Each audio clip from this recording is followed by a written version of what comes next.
Hello, everybody. Hope you're still reading. It has been a little while since I shared some of the books that I am going through, but I thought I would take just a few moments and share with you some of my fall reading.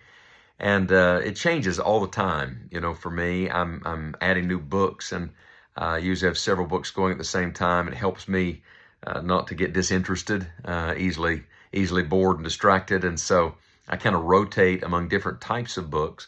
One of the things I'm reading right now is an old book by J.C. Ryle. It's a classic book of his on holiness.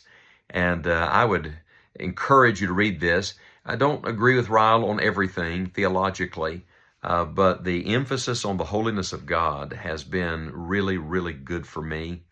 And this is a thorough work, an enjoyable work. It's a theological reading, but it's very practical. You know, they said of Jonathan Edwards, he was arguably the greatest theological mind probably America ever produced, that his doctrine was all application and his application was all doctrine. I like that because our theology, Pastor Sexton used to say, affects our philosophy and what we believe, how we behave.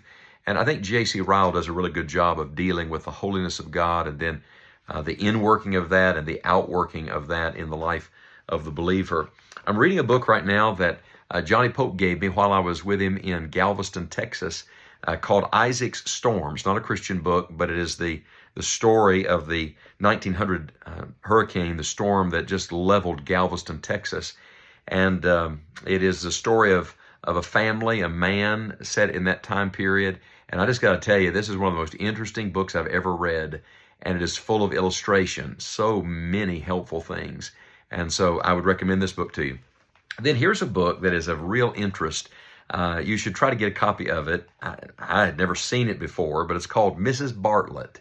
It is the story of a woman who was a member at the Metropolitan Tabernacle during the ministry of Charles Spurgeon and her women's Bible class. It is the most amazing story. This is just an ordinary lady, just a church member, and she's a working lady. She worked in factories, but she was a soul winner.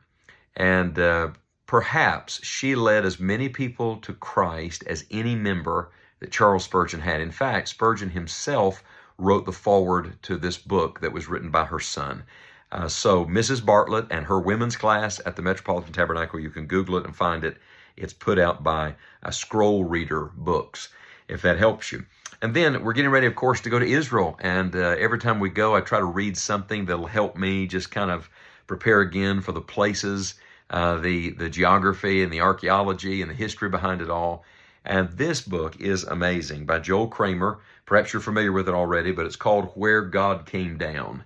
And Joel Kramer is an archaeologist, but theological in his approach to it. It's really a powerful book. And he goes through a number of the great places in Israel. If you're interested in that, I would recommend it. And then let me tack one onto that is of similar nature that my wife is enjoying right now. And this is a huge book. She reads bigger books than I do. She's smarter than I am. But this book, put out by Answers in Genesis, is called Borderland, Israel in the Time of Jesus.